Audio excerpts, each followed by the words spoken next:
নমস্কার বন্ধুরা। সিংহ রাশি লগ্নের জাতক জাতিকাদের জন্য মঙ্গলের গোচর হচ্ছে আপনাদের দ্বাদশ স্থান দিয়ে। দ্বাদশ স্থানে মঙ্গলদেব কিন্তু শুভ রেজাল্টই দিয়ে থাকে এবং আপনাদের জন্য মঙ্গল আপনাদের সাপোর্টিভ প্ল্যানেট, মিত্র গ্রহ। তো এখানেও মঙ্গলদেব আপনাদেরকে শুভ রেজাল্টই দেবে, কিন্তু মঙ্গল নিজ অবস্থায় থাকার জন্য একটু সমস্যা আপনাদেরকে কিন্তু ফেস করতে হচ্ছে। সমাজে আপনাদের মান সম্মানের অভাব এই সময় মনে হতে পারে।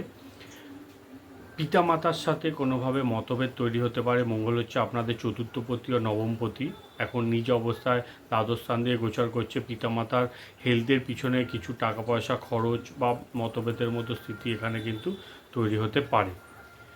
তবে যত বেশি সমস্যা আপনারা ফেস করবেন তত বেশি কিন্তু উন্নতি আপনারা এই সময় করতে পারবেন। কর্মক্ষেত্রে যদি কোনো শত্রু বা বিরোধীরা আপনাদেরকে ডিস্টার্ব করছিল, তা সেক্ষেত্রে বলবো আপনারা তাদের ওপর কিন্তু বিজয় পাবেন। শত্রুদের ওপর মঙ্গলের আপনাদের ষষ্ঠ স্থানে সপ্তম দৃষ্টি পড়ছে, শত্রুদের ওপর বিজয় করাবে। তৃতীয় স্থানে মঙ্গলের দৃষ্টি পড়ছে। ছোট ভাই বোন যদি আপনাদের থাকে তাদের সাথে একটু মানিয়ে চলতে হবে, তবে ছোট ভাই বোন যদি আপনাদের কথা শুনে চলে সেক্ষেত্রে তাদের জীবনে উন্নতি হবে। প্রপার্টি সেল এর যদি কোনো ব্যাপার থাকে বা প্রপার্টি রিলেটেড কোনো বিবাদ কিন্তু ছোট ভাই বোনদের সাথে তৈরি হতে পারে। এই বিষয়টা আপনাদের অবশ্যই আমি খেয়াল রাখতে বলবো। প্রপার্টি সেল এই সময় না করাই আপনাদের জন্য কিন্তু ভালো হবে। যারা ম্যারিড আছেন তাদের ক্ষেত্রে বলবো যে দাম্পত্য জীবনে পার্টনারের সাথে একটু কিন্তু সমস্যা তৈরি হতে পারে। এই বিষয়টা আপনাদের খেয়াল রাখতে হবে।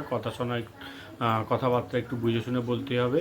আপনাদের বেডরুমে পার্টনারের সাথে সমস্যা, ঝগড়াঝাটির মতো সিচুয়েশান কিন্তু এই সময় তৈরি হবে। খরচের মাত্রা এই সময় একটু বেশি থাকবে, যেহেতু দ্বাদশ স্থান দিয়ে মঙ্গলদেব গোচর করছে। খরচের বিষয়টাও আপনাদের একটু নিয়ন্ত্রণের মধ্যে রাখতে হবে। তবে যত বেশি সমস্যা আপনারা ফেস করছেন তত কিন্তু উন্নতি থাকছে, এবং মঙ্গলের এই গোচর একটু সমস্যা হলেও সমস্যার পরে কিন্তু আপনাদের জন্য উন্নতি অবশ্যই নিয়ে আসবে। নমস্কার।